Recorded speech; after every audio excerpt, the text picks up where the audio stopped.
Mungkin kita bisa mulai aja kali ya.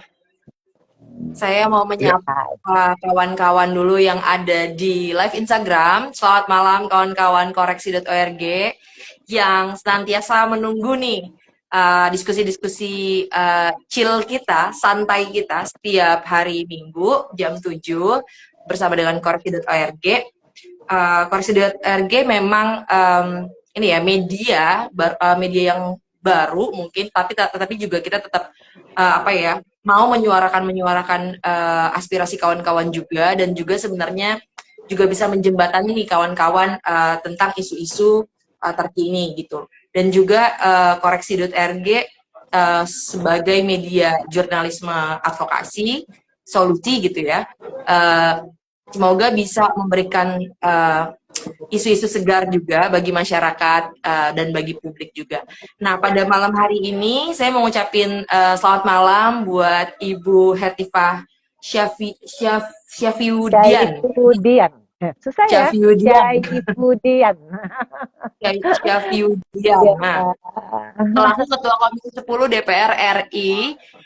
Selamat malam Ibu. Malam Mbak Sari, malam Mas Ari Dan, juga. dan juga selamat malam. malam untuk Mas Ari Hardianto selaku Koordinator Advokasi JPPI. Selamat malam Mas. Kita Salam. ketemu ya Mas ya kalau nggak salah. Ya, pastinya Kalau nggak salah. pernah Bersama pasti. advokat, Sesama sama kerjanya advokasi terus ya pasti dong. Iya, pernah ketemu. Iya, Pelitipan terus ya. benar. Pada malam hari ini koreksi.org membawakan tema tentang pendidikan gratis setelah putusan MK. Sebagaimana kita ketahui bahwa Mahkamah Konstitusi telah mengabulkan permohonan uji materi pasal 34 ayat 2 Undang-Undang Sistem Pendidikan Nasional yang diajukan oleh kawan-kawan dari Jaringan Pemantau Pendidikan Indonesia JPPI. Nah, dalam putusannya MK mewajibkan pemerintah untuk memberikan pendidikan dasar 9 tahun. Alhamdulillah hingga sekolah menengah pertama ya, secara gratis di sekolah negeri dan swasta. Nah, sejauh ini pemerintah dan DPR masih mempelajari dan akan menindaklanjuti putusan MK tersebut. Nah, pada live Instagram kali ini sudah ada dua pemateri atau dua narasumber yang juga bisa kita tanya-tanya nih kawan-kawan tentang hasil putusan MK tersebut. Ada Ibu Hetifah dan Mas Ari. Sebenarnya ada satu lagi tadinya ya, tapi dari sisi guru nih kita mau dengar, cuman berhalangan hadir. Tapi nggak apa-apa, bagi koreksi ini mungkin sudah bisa mewakili antara masyarakat sipil dan juga pemerintah gitu. Oke, mungkin lanjut aja kali ya. Saya mau bertanya ke Mas Ari. Sebenarnya apa sih yang melatar belakangi JPPI mengajukan permohonan ini? Mungkin saya cerita dulu nih Mas Ari. Kalau dikasih waktu cerita, saya mungkin bisa agak panjang gitu ya, Mas. Jadi Silakan. JPPI kan dibentuk, berdiri, kan ini konsorsium, Mbak dan Ibu. Kita konsorsium, isinya kurang lebih ya ada sekitar 30 organisasi jaringan. Dan di dalamnya itu ada teman-teman yang mengadvokasi di dalam pendidikan formal. Seperti di kampus ada UMJ, ada UNUSIA, lalu ada sekolah, madrasah gitu. Terus juga sebenarnya salah satu pendirinya juga ada PGRI, di situ ada PGRI, terus ada kelompok perempuan, ada ASPUK, ada PEKA dan lain-lain, ada banyak teman kelompok perempuan, disabilitas itu berkumpul, bersepakat akhirnya membentuk Jaringan Pemantau Pendidikan Indonesia. Itu memang sudah lebih dari 10 tahun kita mengadvokasi tentang akses. Sebenarnya JR kita tuh yang pertama itu di tahun 2012 tentang pemaknaan wajib belajar yang 12 tahun. Nah, wajib belajar 12 tahun itu kan di Undang-Undang Dasar itu hanya pendidikan dasar 9 tahun, tapi kita sudah mulai di zaman Pak SBY kalau nggak salah itu 12 tahun. Nah, kita mau minta pemaknaan ini supaya pendidikan dasar itu ya 12 tahun, tidak 9 tahun gitu. Nah, akhirnya MK saat itu menolak permohonan kami dan itu dinyatakan sebagai open legal policy. Nah, itu pertama. Terus yang kedua, memang kita concern betul tentang akses dan kualitas pendidikan. Nah, ketika berdiskusi dan mendampingi jaringan, terus yang ada apa namanya di daerah gitu. Kita sering nih Mbak mendapati memang selalu ada sekali laporan ke kami itu anaknya tidak bisa masuk sekolah negeri. Itu karena memang daya tampungnya yang kurang kan. Kita udah tahu itu gitu. Kita udah pahami bahwa itu perihal daya tampung. Terus juga ada faktor geografis dan lain sebagainya lah. Artinya banyak sekali faktor mereka putus sekolah atau tidak melanjutkan sekolah. Yang lebih besar, yang paling besar memang persentasenya itu adalah tentang karena ekonomi, karena kemiskinan gitu ya. Nah terus kemudian selain itu juga apa namanya kita mendapati sudah lama sebenarnya. Sekarang kan isu menguat di Jawa Barat nih misalnya tentang eh, apa isu ijazah yang sebenarnya JBP itu sudah lama gitu mengadvokasi teman-teman adik-adik di tingkat SMP, SMA yang tidak bisa mengambil ijazahnya. Saya boleh sebut contoh karena baru beberapa bulan yang lalu ya di Kabupaten Bekasi ada 2 orang yang kita advokasi sampai ijazahnya keambil. 4 orang di Tangerang Selatan juga sama. Artinya kita dengan jaringan kita dapat laporan, kita juga memberikan solusi cepatnya, yaitu kita di Bekasi kita mintakan salah satu filantropi Islam gitu untuk membantu apa namanya anak SMA ini yang tidak bisa mengambil ijazahnya. Artinya problem ini tuh problem yang banyak dan memang sistemik gitu. Sistemik dalam arti ada kealpaan negara selama ini dalam konteks memenuhi hak pendidikan anak gitu. Nah itulah yang melatar belakangi kami gitu untuk kemudian ayo sama-sama judicial review. Itu lama tuh diskusinya dari mulai dari pas COVID lah 2022, 2021 bahkan kita mendiskusikan tentang kira-kira langkahnya apa, langkah konstitusional yang bisa kita ambil gitu sama teman-teman juga teman-teman IHCS itu ya advokat yang membersamai kami gitu, dan juga jaringan JBPI. Akhirnya tahun 2023 lah kita selesaikan semuanya, kita selesaikan kajiannya, lalu kita daftarkan ke Mahkamah Konstitusi. Jadi poinnya tuh memang kita ingin mengembalikan kembali pendidikan itu sebagai public good gitu ya, bukan bukan barang dagangan, bukan barang komersial gitu, bukan barang mahal yang bisa diraih oleh anak-anak. Kita tuh dari awal juga tidak memikirkan anak-anak yang diproteksi oleh orang tuanya, mungkin karena orang tuanya mampu bisa menularkan anaknya ke swasta yang baik gitu ya, atau tidak, kita nggak pikirkan itu. Bukan kita artinya tidak terlalu memberatkan hal-hal itu, karena bagi kami anak itu kan diproteksi oleh paling tidak oleh 3 hal ya. Anak diproteksi oleh orang tuanya, terus anak juga diproteksi, kalau orang tuanya nggak sanggup, nggak mampu, maka masyarakat sekitar itu harus memproteksi keluarga ini gitu, artinya saling tolong menolong, gotong royong di situ ya. Terus juga negara hadir di situ.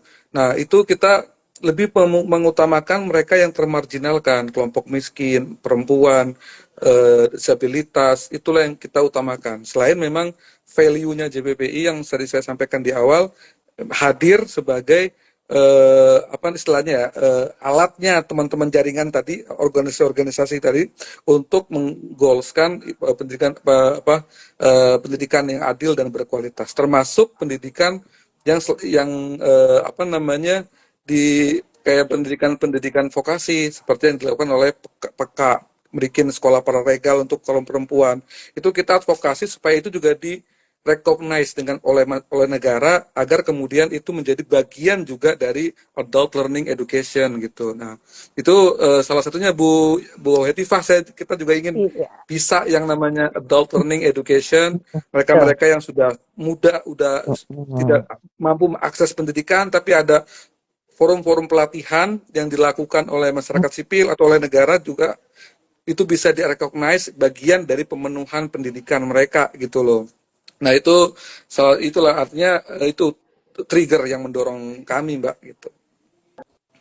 Oke, Mas, bisa diceritain nggak strategi yang dilakukan JPPI sendiri sampai menang nih kan? Proses litigasinya kan tadi prosesnya dari 2020. Pasti kan juga ada tantangan proses gitu. Sampai akhirnya baru goal mungkin di 2025. Atau memang sebelumnya belum melakukan apa ya? Belum mau berupaya lewat GR ini ya? Seperti itu. Tapi yang dilakukan Sebenarnya kita bermula dari yang sebelumnya yang kita gagal JR tentang wajar 12 tahun itu, kita mempelajari ini apa ya yang salah gitu, apa ya yang belum lengkap. Oh, ternyata batu ujinya yang salah gitu ya. Batu ujinya yang kurang tepat, yang dinilai MK itu di luar dari apa namanya artinya masih masuk dalam konstitusi lah gitu, masih aman gitu. Ya udah akhirnya kita belajar itu. Resistensi itu yang sebenarnya apa namanya ya eh, resistensinya ya kalau boleh kita sebut ya yang awal itu yang bertanya-tanya ya teman-teman yang mengelola pendidikan swasta atau pendidikan masyarakat, sekolah-sekolah swasta lah. Kita juga ada komunitas pesantren kan di jaringan JBPI ada komunitas pesantren, itu kita ajak diskusi kan bareng kan, kita semua anggota jaringan kita mau advokasi ini. Ya pihak yang di pesantren nih gimana kira-kira nih kalau pesantren dia boarding, kita nih itu gini. Itu bagi kami sih bukan challenge ya. Artinya memang itu dinamika yang harus ada gitu loh agar kemudian apa yang kita konstruksikan dalam GR nanti itu konkret gitu. Maka bagi kami gitu walaupun narasinya hari ini mengabulkan sebagian, bagi kami MK udah mengabulkan semua gitu karena apa yang kemudian apa yang kemudian dinarasikan Mahkamah Konstitusi dalam putusannya konstruksi pemikirannya itu sama dengan kami gitu loh bahwa kami tidak serta-merta ingin kemudian pokoknya semuanya gratis semua anak, artinya memang harus ada klasifikasinya gitu, memang harus ada klasifikasi yang ketat agar hak pendidikan itu apa namanya semua anak dapat gitu, baik yang hari ini di dalam taraf kemiskinan menengah, ya juga orang-orang kaya itu, artinya nggak ada paksaan. Nah, mungkin kalau ya apa kita sering banget RDP ke DPR gitu bertemu Ibu Hetiva, dari mulai dulu Bu Hetiva sebagai wakil ketua, terus sekarang jadi ketua komisi, itu kita sering berdiskusi dan Ibu selalu memberikan semangat kepada kami gitu. Itu juga bagian untuk memperkuat kami gitu. Campaign-campaign kami juga artinya masif baik lah gitu ya. Meskipun mungkin nggak sehebat koreksi ininya apa namanya IG-nya tapi terus lah gitu kita terus bawa, artinya saya lihat DPR Ibu Hetiva dan Bapak Ibu anggota Komisi 10 semua sepertinya memiliki visi yang sama gitu, nafas yang sama dengan hasil keputusan ini dan apa yang diingini masyarakat sipil yang diwakili oleh Jaringan Pemantau Pendidikan Indonesia. Begitu mungkin sih Mbak.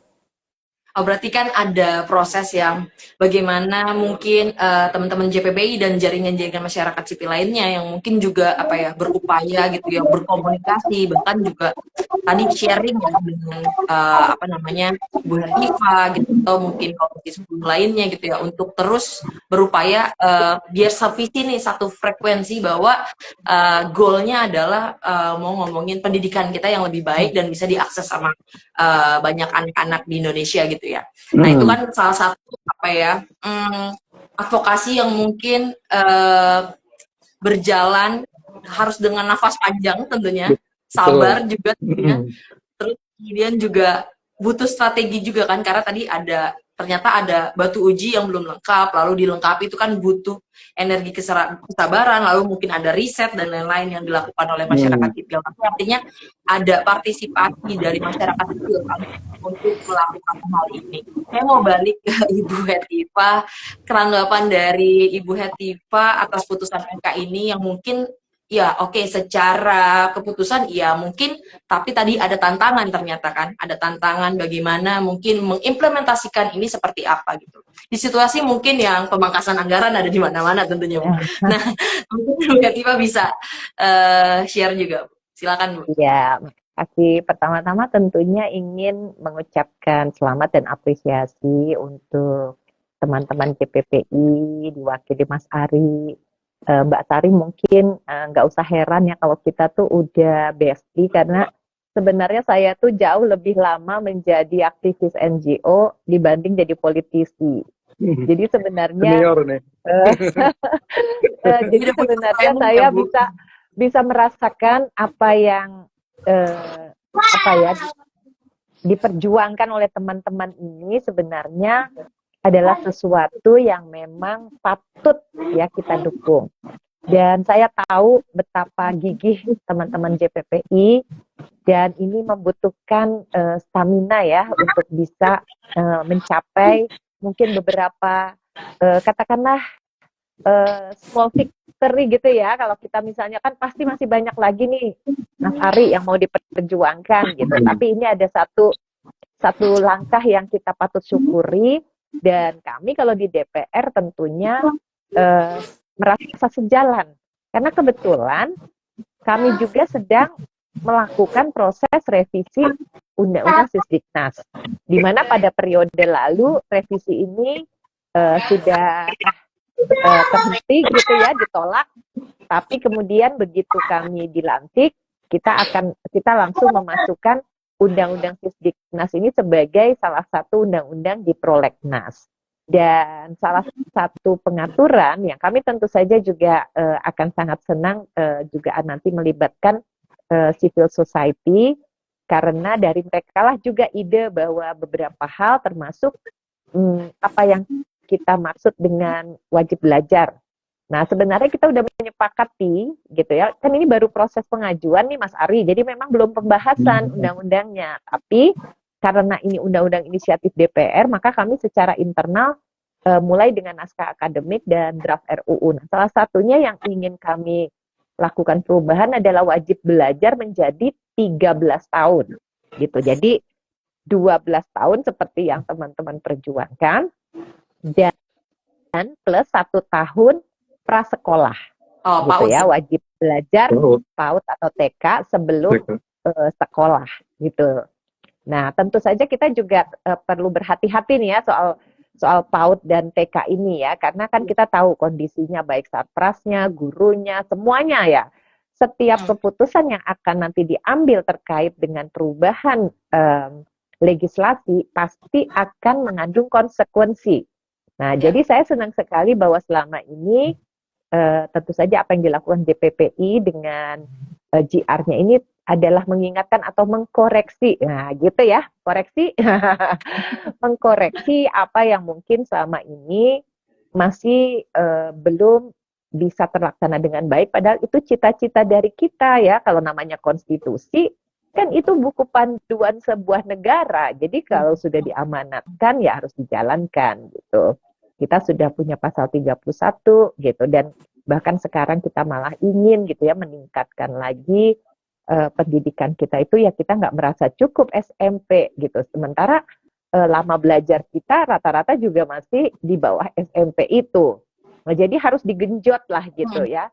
Dan beberapa pemerintah daerah gitu, alhamdulillah nih dapil saya Kaltim sekarang sudah melaunching program Mas Ari yang namanya Gaspol ya. Jadi ada pendidikan gratis bukan saja SMA, SMK, bahkan S1, S2, S3 gratis. Pol. Nah, itu kan sesuatu yang sebenarnya kalau satu daerah punya political will yang tinggi, sebenarnya dia bisa memaksimalkan niat dia untuk mengalokasikan anggaran yang lebih serius bagi pendidikan. Nah, jadi makanya saya selalu mengatakan, wah ini kita perlu ada suatu reformasi di dalam budgeting yang terkait dengan pendidikan ini, Mas, gitu. Karena kan alasan bahwa tantangan utamanya adalah ketidakmampuan negara, memang iya gitu ya, pasti kan uang itu terbatas, kebutuhan selalu nggak pernah ada batasnya. Mana yang prioritas? Semua, bahkan di bidang pendidikan pun, apakah sarprasnya dulu, apakah kesejahteraannya guru dulu, atau apa gitu ya. Jadi kami yang penting spiritnya ya, spirit bahwa kita ingin melaksanakan amanah konstitusi, kemudian kita juga ingin agar semua pihak berkolaborasi mewujudkan ini. Jadi ini bukan hanya tugas civil society, bukan hanya tugas pemerintah, bahkan ya tentu saja pihak swasta pun di sini menjadi pihak yang harus kita libatkan dan dengarkan juga ya secara sungguh-sungguh suaranya. Jadi jangan sampai dengan adanya keputusan MK ini melemahkan partisipasi swasta yang sudah bagus gitu ya Mas Ari ya. Kita semua tidak berniat demikian gitu. Oh, memang negara harus hadir, tapi bukan berarti partisipasi dan kontribusi masyarakat di bidang pendidikan dilemahkan, Mbak Sari. Jadi mungkin tantangan pertamanya adalah pasti soal pembiayaan gitu. Karena banyak yang menangkap keputusan MK ini berbeda-beda ya. Iya. Ada salah satu yang mungkin saya tanya, bagaimana opini teman-teman, misalnya saya ya ada teman gitu, opini kalian tentang ini. Wah, saya sama istri senang sekali. Kita kan sengaja kemarin menyekolahkan anak kita ke sekolah swasta karena itu lebih bagus pelayanannya, fasilitasnya, sehingga kita ke swasta. Nanti kan jadi gratis gitu. Jadi padahal swastanya itu swasta yang dalam tanda kutip lah ya, premium gitu. Tapi maunya gratis juga. Kan itu juga bukan itu yang kita maksudkan. Tapi tadi kelompok-kelompok masyarakat yang membutuhkan, yang terutama tadi termarginalisasi, belum mendapatkan akses, jangan sampai ada satupun anak Indonesia yang sampai tidak menyelesaikan pendidikan dasarnya hanya karena alasan ekonomi atau geografis atau alasan apapun. Termasuk tadi ya, kondisi tubuh dan perbedaan kekhususan mereka. Gitu. Oke, Bu. Kalau untuk soal anggaran pendidikan kita kan 20% APBN gitu ya. Tapi kan yang dikelola Kemendikdasmen ini hanya 4,6%. Nah, apakah akan diubah supaya bisa pendidikan gratis ini, Bu? Dengan jadi justru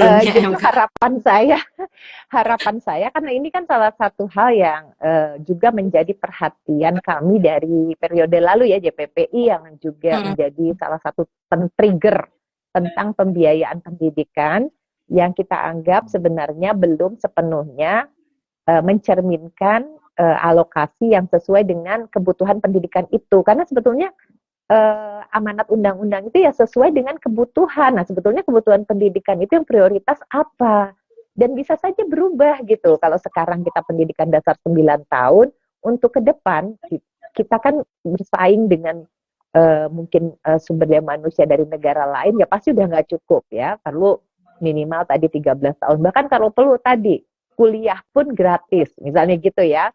Atau tadi ada skema-skema lain yang membuat mereka bisa melanjutkan pendidikan setinggi mungkin atau meningkatkan kompetensi mereka. Bahkan tadi yang namanya pendidikan sepanjang hayat, ini juga sebenarnya concern saya loh, Mas Ari, soal pendidikan untuk masyarakat, pendidikan untuk kaum perempuan, dan juga pendidikan untuk kaum lansia, mereka-mereka yang masih ingin, kan sekarang ya dengan tantangan baru ya, misalnya soal digitalisasi, mereka kan nggak boleh terus gaptek, mereka kan harus ada reskilling, ada upskilling, dan harusnya itu negara juga turun gitu. Di situ harus ada pendidikan masyarakat, harus ada pendidikan non formal informal yang tidak di sekolah, tapi itu tetap menjadi tanggung jawab pemerintah supaya warganya itu tidak seperti katak dalam tempurung, terus kesulitan dalam kehidupan sehari-hari karena tidak mengikuti ilmu-ilmu ataupun skill baru yang dituntut.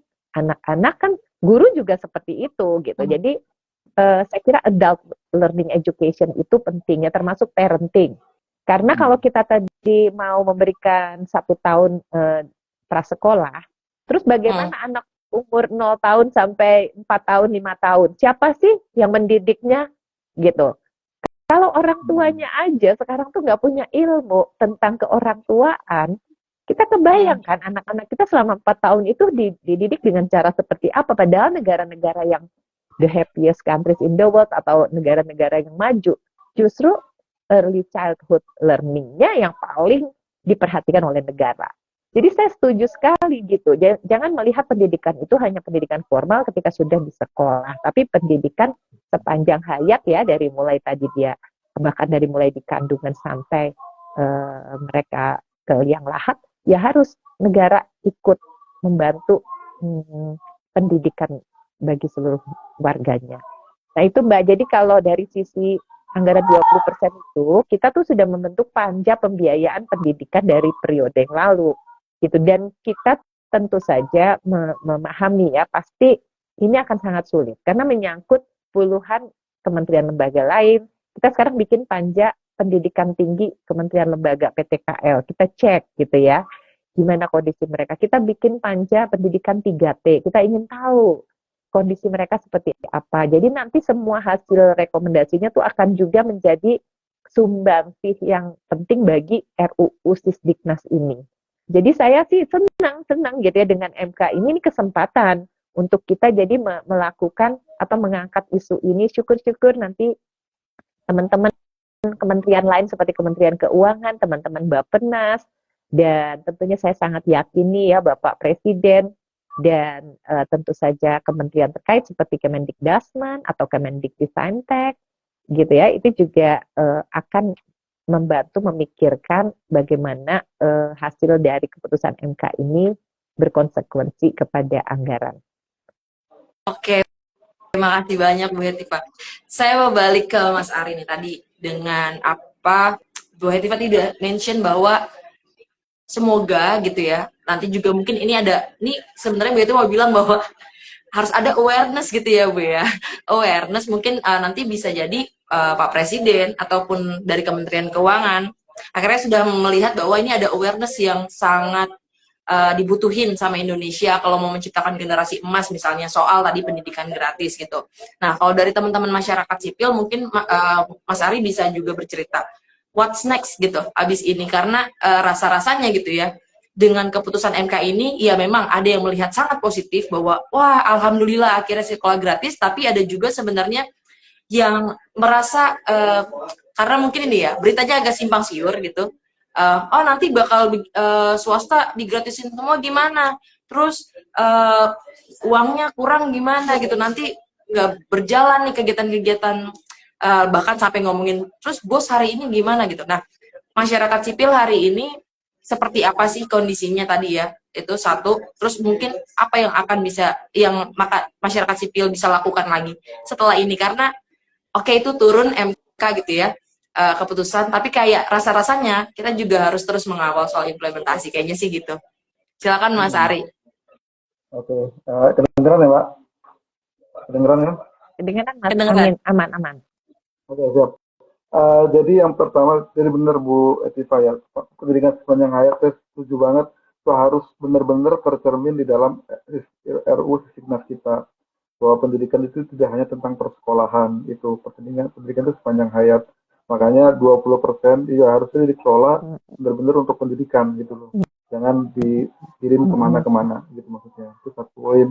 Terus yang kedua tentang memang hari ini masyarakat sipil ya, atau paling tidak jaringan JPPI ya, yang tadi mengelola pesantren dan lainnya, mereka pada bertanya, ini gimana pesantren nih, mekanismenya gimana? Itu kita sudah menjelaskan gitu. Kami sudah menjelaskan bahwa dan sedari awal juga sudah kita tekankan bahwa ini adalah untuk teman-teman kelompok marginal, teman-teman untuk kelompok yang miskin, baik di kota maupun pedesaan, yang terpaksa untuk ke sekolah swasta.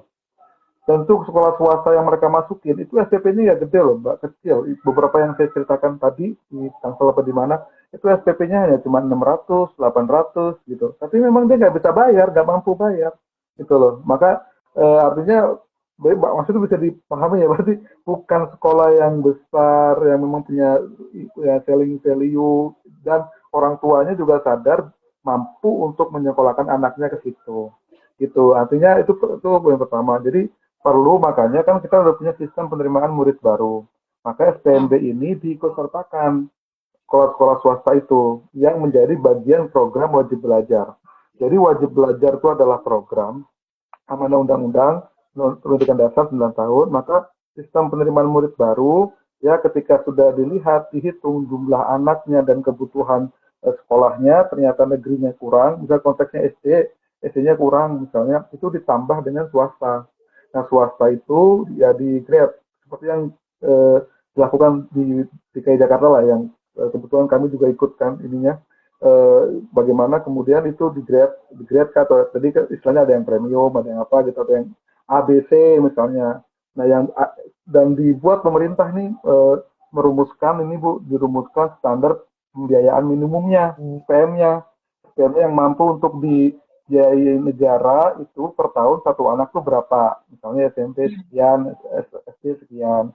Nah inilah yang kemudian menjadi patokan untuk mencari sekolah tadi tuh, untuk bisa menerima murid-murid yang terpaksa bersekolah di swasta gitu. Jadi itu poinnya.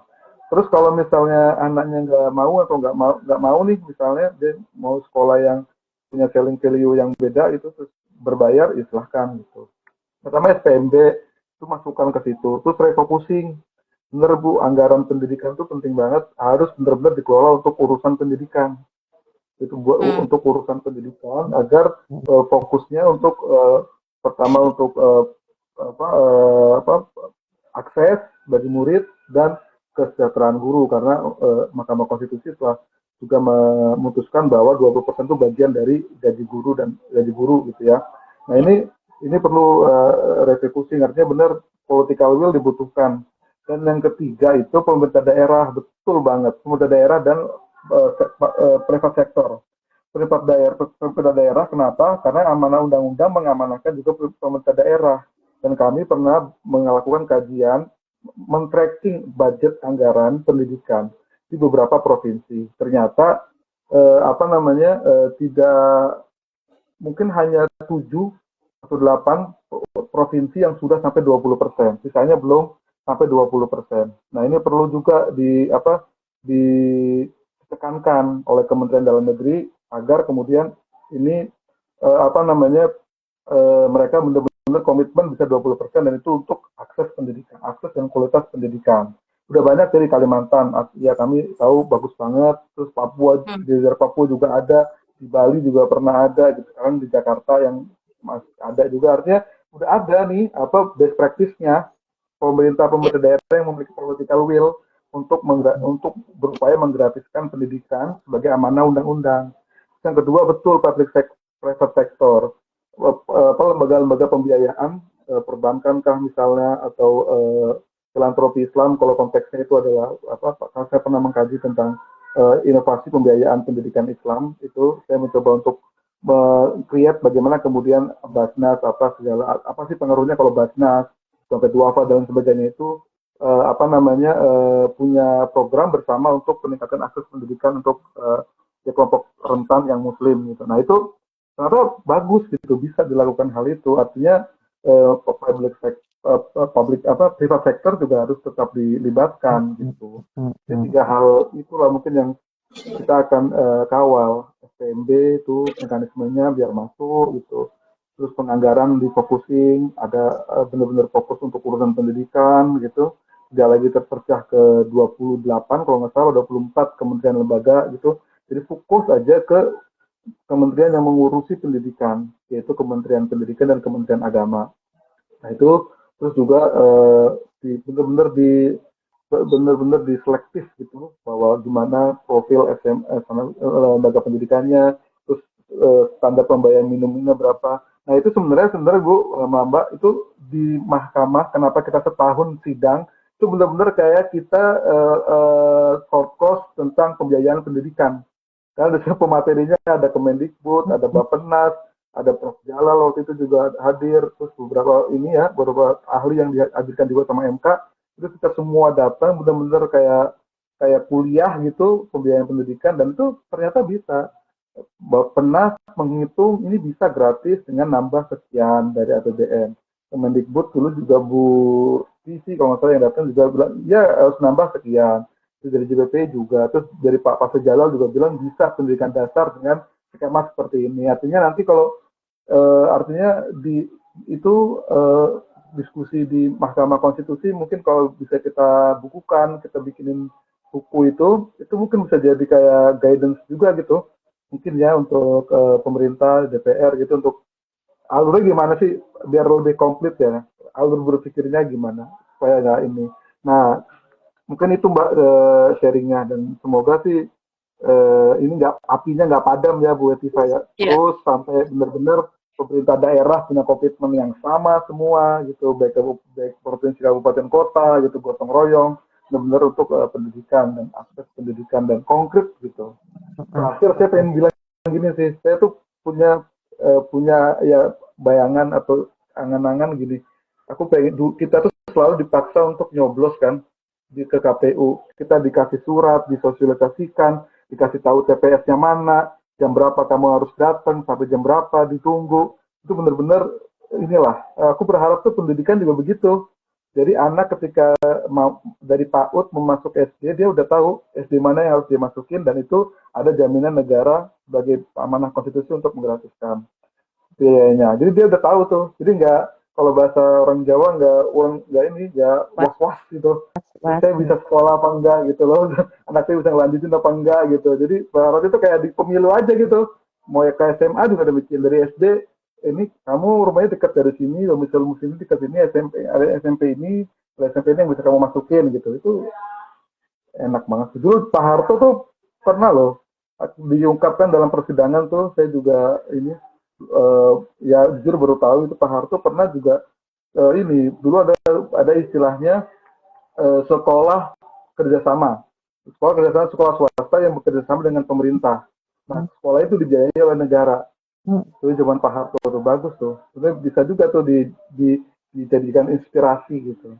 Terus zaman Pak Harto kan juga dan sampai sebelum peraturan ASN yang baru ya, yang waktu itu guru PNS nggak boleh ngajar di swasta. Itu kan juga membantu banget tuh guru ASN ngajar di swasta. Kan sekarang udah kembali bisa lagi ya. Kalau sebelumnya kan sempat nggak bisa. Jadi artinya hal-hal baik yang dilakukan pemerintah dahulu mungkin bisa dipertahankan, atau yang kurang, yang bocor dan lain sebagainya ya kita kudu ditinggal gitu, kudu dihilangkan, begitulah intinya. Oke, berarti intinya masih harus ada terus pengawalan ya Mas ya, soal mekanisme tadi ada leveling lah ya, maksudnya oh ini siswa tidak mampu, yang ini bisa disusun ke sini gitu ya. Berarti harus ada mekanisme kerja kan sebenarnya yang harus disusun ya setelah ini gitu ya. Ini kan bukan final ya, berarti tetap harus ada tahapan-tahapan yang mungkin akan dilalui baik di Kementerian Pendidikan juga kan sebenarnya untuk ngomongin mekanisme kerja, dan masyarakat sipil harus terus mengawal implementasinya gitu sampai ke akar rumput. Nah, ini ada pertanyaan di kolom chat, itu ada dari Mbak Nani Afrida. Selamat malam, saya ingin bertanya bagaimana keputusan MK ini bersinergi dengan program Presiden Sekolah Rakyat untuk mereka yang tidak mampu. Nah, kita tahu ya juga bahwa akan ada sekolah rakyat nih, Bu, gitu, yang ini sebagai program dari Presiden gitu, mau membentuk sekolah rakyat buat anak-anak yang tidak mampu. Sedangkan ada keputusan MK yang memang akan menggratiskan begitu ya sekolah 9 tahun gitu. Mungkin dari Bu Hetiva bisa menjawabnya. Silakan ya. Bu. Jadi spiritnya sama ya, intinya Bapak Presiden itu ingin agar tidak ada satupun anak yang karena kondisi ekonominya dia tidak bersekolah. Misalnya tadi anak-anak di pedalaman. Jadi dengan adanya sekolah rakyat ini kan, kalau tidak salah nih ya, karena kebetulan memang bukan di Komisi 10 ya, karena ini di bawah Kementerian Sosial, itu bagi mereka yang betul-betul ada di dalam kategori kelompok yang paling rentan gitu ya. Tetapi mereka mungkin tidak memiliki akses kepada pendidikan yang berkualitas. Jadi bisa saja anak itu berasal dari manapun, dari pedalaman, itu nanti diberikan fasilitas termasuk semacam boarding school gitu kan. Jadi mirip dengan pesantren sebetulnya konsepnya. Hanya ini diberikan khusus bagi mereka yang memang kategori tidak mampu, dan pendidikan yang diberikannya tuh yang berkualitas mungkin sangat tinggi. Nah, ini yang menurut saya sangat menarik ya ide ini.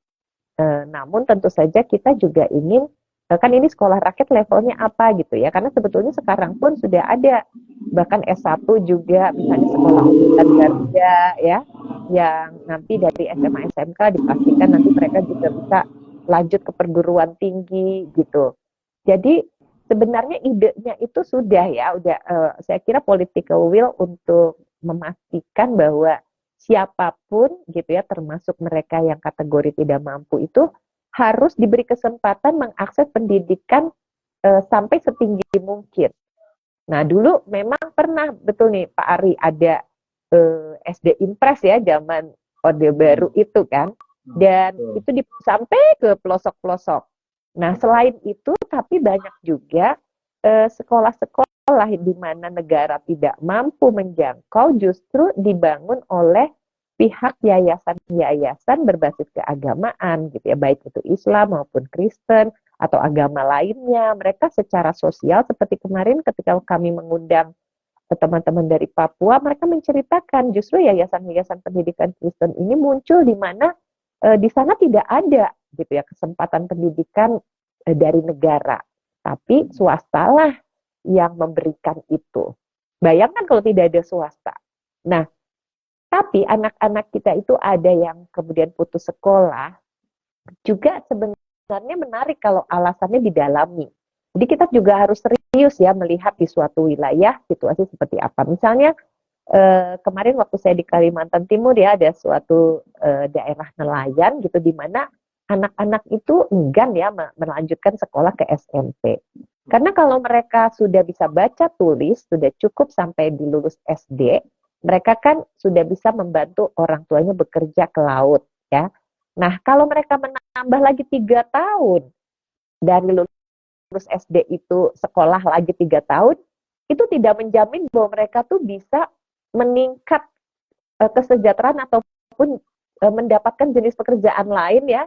Selain juga nanti sama juga membantu orang tua ke laut juga. Jadi dia bertambah ilmunya, tapi tidak ada nilai tambah ekonomi yang bisa dia peroleh. Jadi tidak ada insentif untuk mereka sekolah sampai 9 tahun, Mas Ari. Gitu, 6 tahun juga udah bagus, karena dia udah bisa baca, bisa hitung-hitungan sederhana, ya kan, kalau misalnya jualan ikan udah cukup gitu. Tidak perlu mereka sampai lulus SMP, apalagi SMA. Nah, jadi kita juga perlu memikirkan setelah sekolah ini juga ada aspek-aspek lain terkait kebekerjaan.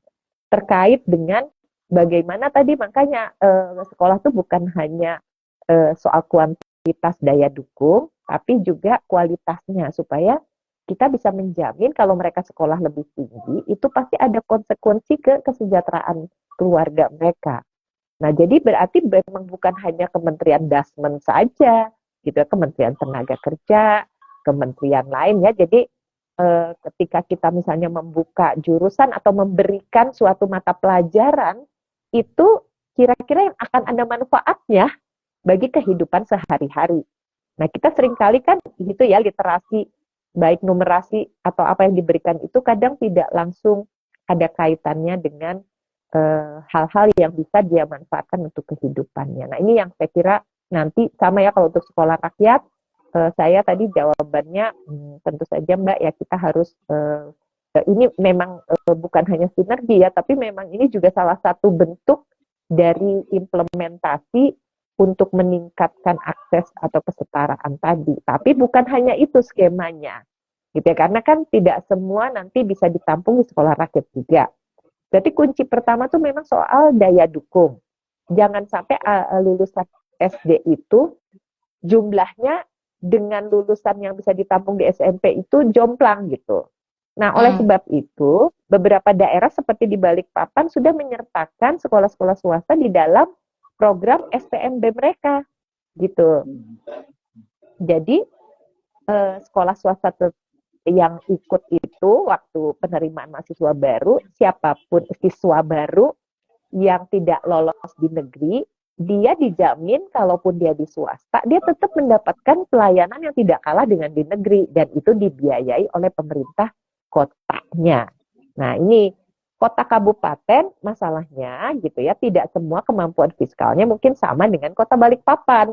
Nah, bagi kota-kota yang kemampuan fiskalnya rendah, berarti kan negara dalam hal ini APBN harus ikut ada dana transfer tertentu untuk membantu mereka kan. Sebetulnya sekarang juga ada dana itu untuk guru dan sebagainya. Dana BOS juga adalah bentuk transfer daerah yang dimaksudkan seperti itu sih sebenarnya. Hanya dana BOS itu nilainya terlalu kecil, sehingga kalau sekolah swasta hanya dari dana BOS saja, biasanya pelayanan pendidikannya tuh buruk biasanya dibandingkan negeri gitu ya. Nah, kalau dia mau lebih bagus, pasti ada tambahan iuran yang dimintakan dari peserta didik atau orang tuanya itu. Itu seperti yang nanti mungkin perlu kita bicarakan dengan Kemendikdasmen. Kalau tadi ada pertanyaan, memang kalau kita pakai postur anggaran yang sekarang, terus tiba-tiba swasta-swasta yang tadi itu harus diberi tambahan dana, termasuk pembayaran guru-gurunya supaya mereka bisa memberikan kualitas yang sama dengan negeri, ya pasti saja uang yang itu tidak cukup. Makanya kita harus ada reformasi dalam pendanaan itu atau pembiayaan pendidikan itu, supaya memang menteri terkait mendapatkan pastinya tambahan gitu, maksudnya sih seperti itu. Kalau bisa kita justru menggunakan kesempatan ini untuk memperjuangkan hal itu. Ya tentu kalau tanpa tambahan dana, bagaimana kita bisa menyediakan pendidikan gratis baik itu di negeri maupun swasta. Nah hanya tadi ya sekali lagi soal swasta juga, sekolah swasta itu tidak boleh kehilangan otonominya dalam pengelolaan. Dulu ada kerjasama gitu ya. Kalau semuanya tuh diambil alih negara, berarti kita menegrikan swasta. Jadi ya nggak usah ada sekolah swasta gitu ya. Kalau semuanya gurunya ditanggung, ininya ditanggung, dan tidak ada lagi otonomi yang diberikan dan tidak bisa berinovasi di sekolah swasta itu. Jadi ada resiko penyeragaman atau seragamisasi. Akhirnya jadinya ya udah sepenuhnya berarti SD SMP sekolahnya itu sekolah negeri. Walaupun mungkin sekarang swasta di take over gitu oleh negara. Berarti seperti itu. Itu juga bukan berarti tidak mungkin gitu ya opsinya bisa jadi seperti itu.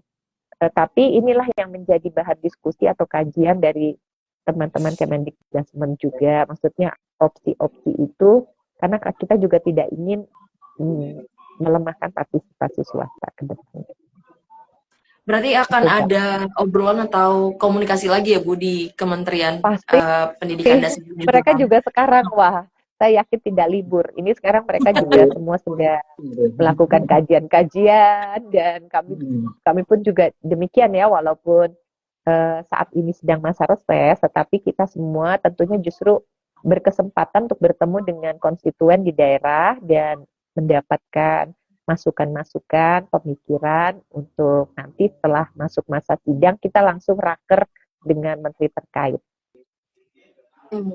Iya tadi karena sebenarnya kan permasalahannya juga tantangannya, bukan permasalahan sih, sebenarnya tantangannya juga kan sebenarnya ada kayak soal kuota gitu ya. Kenapa anak bersekolah di swasta? Karena memang negerinya tidak ada di suatu daerah tertentu gitu kan, sehingga akhirnya terpaksa menyekolahkan anak di swasta. Jika masuk ke swasta, ternyata swastanya cukup mahal, benar banyak tambahan gitu. Belum lagi juga keputusan MK ini kalau memang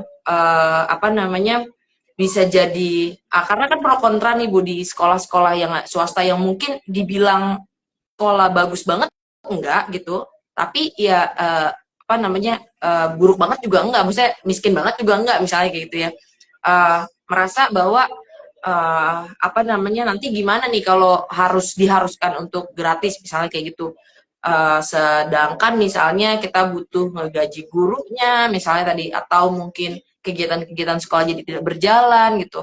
Belum lagi nanti ada juga ya mungkin bagaimana soal pengawasan di bawah gitu kan. Kayaknya butuh banyak catatan nih teman-teman di Komisi 10 juga gitu ya. Pasti bisa ya.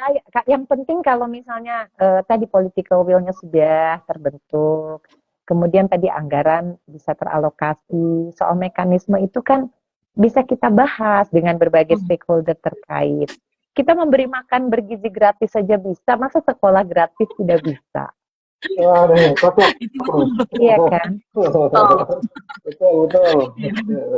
Oh ini berarti ini ya, Bu Hetiva harus ini fight tentang ini nih. Karena kan ini bicara soal anggaran nih bukan? Anggaran dan pemangkasan di mana-mana gitu. Itu juga jadi banyak membuat bahan omongan kan, teman-teman ini gimana kalau anggarannya segala macam gitu-gitu ya. Karena memang memperjuangkan anggaran kan cukup sulit ya di masa-masa. Pak Presiden itu sangat menekankan sekali loh soal sumber daya manusia kalau saya lihat di Asta Citanya. Makanya tadi sampai sekolah rakyat segala itu kan sebetulnya gagasan-gagasan atau terobosan ya. Jadi sebetulnya udah sama gitu. Hanya tadi bahkan ya soal makan bergizi gratis ataupun bahkan sekarang ada kementerian yang terkait dengan pemberdayaan keluarga gitu ya.